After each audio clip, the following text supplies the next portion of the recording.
Gold trusted gold buyers మీరు తాకట్టు పెట్టిన బంగారాన్ని విడిపించి ఈ రోజు ఉన్న మార్కెట్ ధరకు కొనబడను అన్నమాట.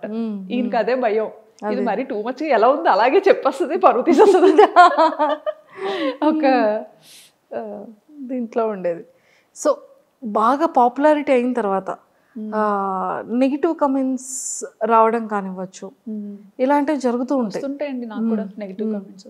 బట్ కొన్ని అయితే నాకు నేను చూడకముందే మా హస్బెండ్ డిలీట్ చేస్తారు, తీసేస్తారు అనమాట. మళ్ళీ నేను చూసి అంటే కొంచెం సెన్సిటివ్ నేను. సో అంటే ఇలా వైరల్ అవుతామని తెలీదు, పాపులర్ అవుతామని తెలీదు. సో నేను కొంచెం అవన్నీ అలవాటు ఉండదు కదా మనకి, నెగిటివిటీని ఎలా తీసుకోవాలనేది ఎలా ఫేస్ చేయాలనేది నాకు స్టార్టింగ్లో అసలు తెలియదు. బట్ వీడియోస్ వైరల్ అవుతున్న కొద్దీ ఒక 100 కమెంట్స్లో ఒక్క కమెంట్, అది కూడా తక్కువే, ఒక 300-400 కమెంట్స్లో ఒక్క కమెంట్ అనుకోండి, చాలా తక్కువ నెగిటివ్ కమెంట్స్ వచ్చేవి. అది నేను ఫస్ట్లో ఏంటంటే ఆ కమెంట్ చాలా, ఇప్పటికి కమెంట్స్ బాగా చదువుతాను ఖచ్చితంగా. సబ్స్క్రైబర్స్ పెట్టిన కమెంట్స్ చాలా చదువుతాను అనమాట. ఎందుకంటే బాగా దగ్గర అయిపోయారు సబ్స్క్రైబర్స్ అన్న, అంటే ఇంకేంటంటే సబ్స్క్రైబర్స్ అంటే ఇంకా మన చుట్టాలు, మన ఇంట్లో వాళ్ళు, మన పక్కింటి వాళ్ళు, అలానే ఉంటుంది. నన్ను కూడా వాళ్ళు అలాగే తీసుకుంటారు అనమాట, అలాగే తీసుకుంటున్నారు. నిజంగా ఇదంతా చూస్తే అనిపిస్తుంది ఏంటంటే చాలు ఈ జన్మకి ఇది చాలు, ఇంతకన్నా ఏమొద్దు అనిపిస్తుంది. నేను ఎప్పుడైనా వైజాగ్ వెళ్ళాను అనుకోండి, ఆ టైంకి కనుక మీరు ఇండియా వచ్చి విజయనగరంలో ఉంటే, వాళ్ళది ఏదో మ్యారేజ్ ఫంక్షన్ అవుతుందమ్మా విజయనగరంలో, మా ఇంటి దగ్గరే ఉంటారు, బ్యాంకాక్ పిల్ల తెలుసా, వీడియోస్ ఇవన్నీ బాగా చేస్తుంది, నన్ను ఏమైనా మాట్లాడమంటావా, మరి వీడియో చేయొచ్చు కదా అమ్మాయితో, ఇక్కడికి వచ్చి చేయొచ్చు కదా, కెమెరాలు తెచ్చి ఇక్కడ చేస్తున్నావు కదా, అలా ఎందుకు 40 కిలోమీటర్లే కదా, రావచ్చు కదా నాకు అనేవాళ్ళు. చాలా ఇలాగా సరదాగా మాట్లాడడం అన్నీ ఇష్టమే, చాలా బాగా మాట్లాడతాను. అండ్ పట్టుకున్నానంటే వదలను, నాకన్నా మీకన్నా నేనే కొంచెం డేంజర్, అస్సలు వదలను, నన్ను వదిలిపెట్టానే నేను వదలను అలవాటు అయితే. స్టార్టింగ్లో చాలా మంది అడిగారు ఇలా ఇంటర్వ్యూ ఇస్తారా అని చెప్పి, చాలా మంది. నేను కూడా అడిగాను, గుర్తుందా మీకు? మీరు అడిగారు, నాకు ఎవరు తెలియదు అప్పట్లో ఎవరు తెలియదు, చాలా తక్కువ చూసేది. మీరు 2022లోనే నేను కూడా పింక్ చేశాను మీకు. అవునా? 2022, 2023 అసలు 2 years ఫాలో అప్ చేశాను మీకు.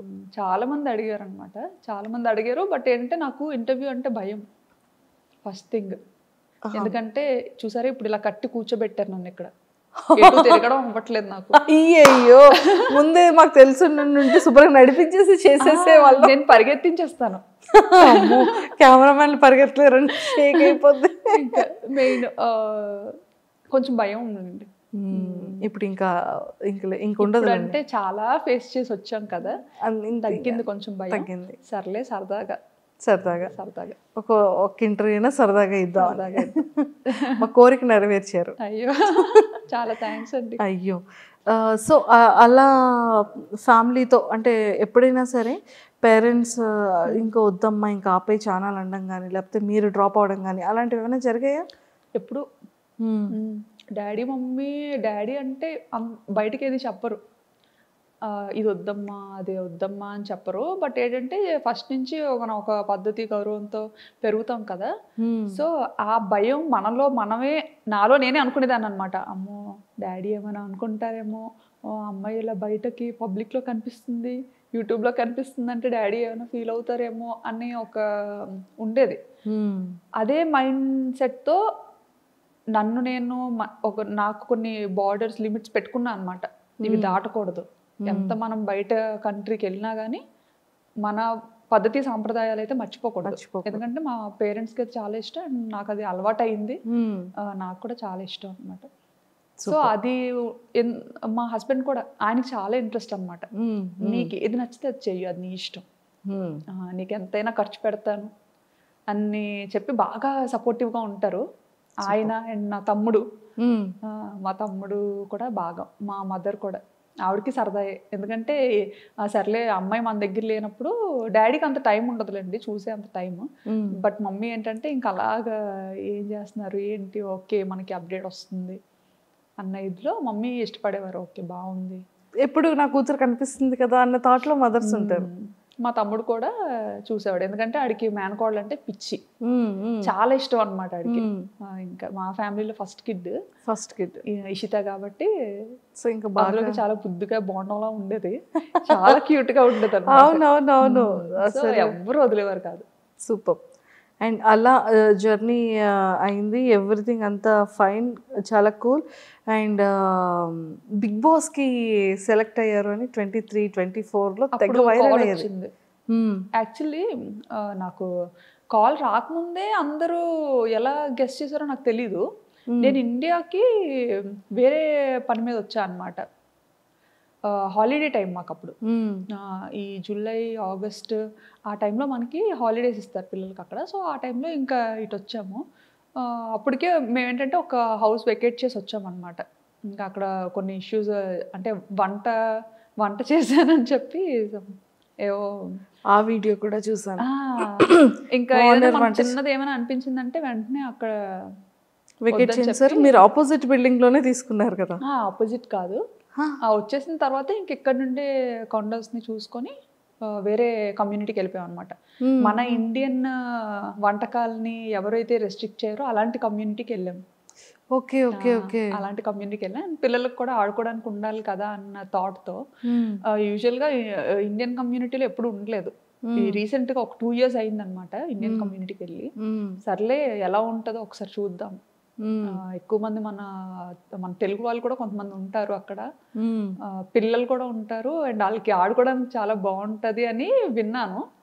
విన్న తర్వాత సర్లే చూద్దాం, ఒక 1 year వెళ్దాము, ఎలా ఉంటుందో చూసి బాగుంటే ఉండొచ్చు, లేకపోతే బయటకు వచ్చేయచ్చు అని చెప్పి ఇంకా సెట్ అయింది. అంతవరకు మేము బయటే ఉండేవాళ్ళం, సిటీలోనే ఉండేవాళ్ళం, అందరికీ దూరంగా ఉండేవాళ్ళం. ఓన్లీ మా ఫ్యామిలీ, అంటే ఒక కమ్యూనిటీలో ఉన్నామంటే అందులో తెలుగు పీపుల్ మేమే ఉండేవాళ్ళం, మిగతా వాళ్ళందరూ థాయిస్ అండ్ ఫారినర్స్ ఉండేవాళ్ళం.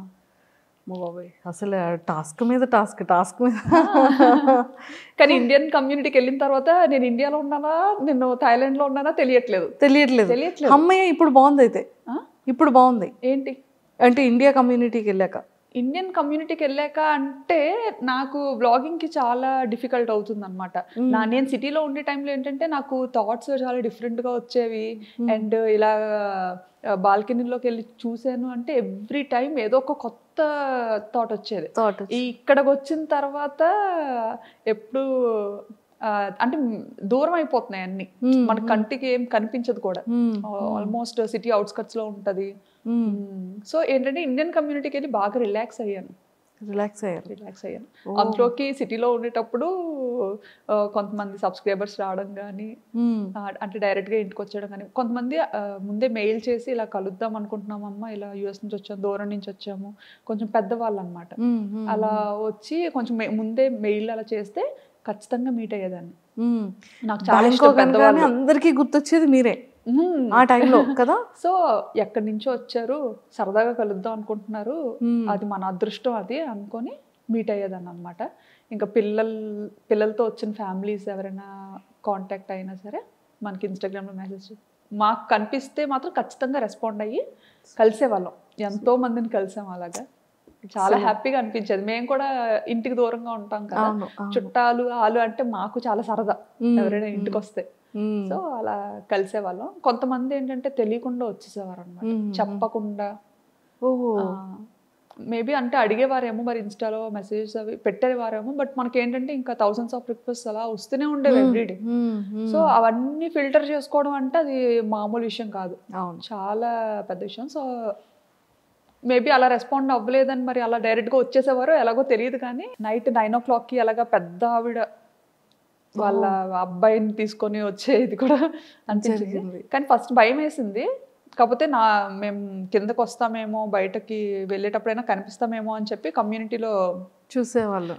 ఎదురు చూసి 3-4 hours, 7 o'clock 6 o'clock వచ్చి అలాగ 9-10 వరకు ఎదురు చూసి, మేము ఎక్కడా దిగకపోయేసరికి ఇంకా సెక్యూరిటీకి అడిగి వాళ్ళు ఫుల్గా రెస్ట్రిక్ట్ చేస్తారు అనమాట. లేదు అలా ఎలా చేయము, అది ఇది చేసిన లేదు, తను ఇక్కడే ఉంటది, గోస్ట్ టవర్ పక్క బిల్డింగ్ ఇదే.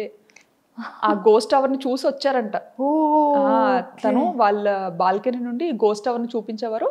సో ఆ గోస్ట్ టవర్ కి పక్కనే ఉన్న ఏకైక బిల్డింగ్ ఇది ఒక్కటే, సో ఈ టవర్ లోనే ఆవిడ ఉంటారు అని అల్లరి ఇంకా వాళ్ళని అడిగి అడిగి అంటే ఎంత లవ్ అండ్ ఎఫెక్షన్ లేకపోతే అంత లాంగ్ నుంచి వచ్చి అన్ని అవర్స్ వెయిట్ చేసి ఆ సెక్యూరిటీ కూడా ఇంకా ఏం చేయాలి అసలు ఏం చేసినా వెళ్ళట్లేదు అని చెప్పి ఇంకా వాళ్ళని పైకి తీసుకొచ్చారు, వీళ్ళు మీకు తెలుసా అని.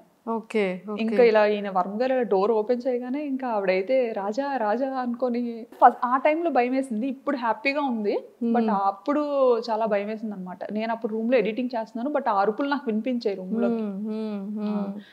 నేనేమనుకున్నానంటే ఓకే వర్మ గారు వాళ్ళ రిలేటివ్స్ ఎవరైనా వచ్చారేమో, సరే ఓకే ఎవరో సర్ప్రైజ్ చేసేటట్టున్నారో అని అనుకున్నాను. ఈయనకి మీరు సర్ప్రైజ్ అయ్యారు. సెక్యూరిటీ అడుగుతున్నారంట వీళ్ళు మీ వాళ్ళేనా అని, ఎప్పుడు చూడలేదు, ఎలా చెప్తాం మా వాళ్ళని. అయితే ఏమో తెలీదు అని. అయితే వాళ్ళేమో తెలుసమ్మా చెప్పమ్మా మీకోసం వచ్చాను, అమ్మాయిని కలుస్తాను, ఒక్కసారి చూసి వెళ్ళిపోతాను అమ్మాయిని, ఒక్కసారి చూసి వెళ్ళిపోతాను అమ్మాయిని అని చెప్పి అలా అని అంటే ఇంకా ఈయన సరే పెద్ద ఆవిడ కదా, చాలా పెద్ద ఆవిడ, ఒక 60+ ఉంటాయేమో ఆవిడకి. అసలు ఆవిడ బ్యాంకాక్ రావడం ఆశ్చర్యం చూడండి అసలు. ఉంటాయేమో అని చెప్పి సరే కింద లాబీలో వెయిట్ చేయండి, నేను తనకు చెప్తాను తీసుకొస్తాను అని చెప్పి తీసుకొచ్చారు. నాతో మాట్లాడి ఇద్దరం నెమ్మదిగా ఆ నైట్ డ్రెస్తోనే కిందకి వెళ్ళిపోయాను అనమాట. కిందకి వెళ్ళిపోయి మాట్లాడి సరే ఇంకప్పటికి పాపం మళ్ళీ ఏం తినలేదు, మంచిగా అట్టేసి తీసుకొస్తాను తిందురు కానీ అన్న. షుగర్ పేషెంట్ మళ్ళీ ఆవిడ మళ్ళీ. అయ్యో ఎందుకండి అంత కష్టం అసలు ఎందుకు అని. లేదమ్మా ఒక్కసారి చూసి వెళ్ళిపోతాను, తర్వాత అయితే అసలు కనిపించమేమో అని. ఎక్కడ పోతానండి ఇక్కడే ఉంటాను కదా. అంత ఈ అమ్మను అంతా చూస్తుంటే చాలా మంచిగా అనిపించేది, బట్ ఏంటంటే కొన్నిసార్లు భయం వేసేది. పిల్లలతో ఉండేవాళ్ళం కదా, ఇంత పబ్లిక్ అయినప్పుడు ఎవరు ఎలా ఉంటారో మనం గెస్ట్ చేయలేము. సో ఇంటెన్షనల్ ఉంటుంది. సో అప్పుడు ఆ భయపడి కూడా వెళ్ళిపోవాల్సిన కారణం అదొకటి. ఇంకా సో బిగ్ బాస్ కాల్ వచ్చిన తర్వాత మీరు వెళ్దామని ఫిక్స్ అయ్యారా? బిగ్ బాస్ కి పార్టిసిపేట్ చేద్దామని? లేదు వెళ్ళాలని ఎప్పుడు? బిగ్ బాస్ చూడడం చాలా తక్కువ, నేను చాలా తక్కువ చూస్తాను. అంటే ఎప్పుడైనా ఏమైనా ట్రెండ్ అయినవి అవి ఏదైనా చిన్న చిన్న బిట్స్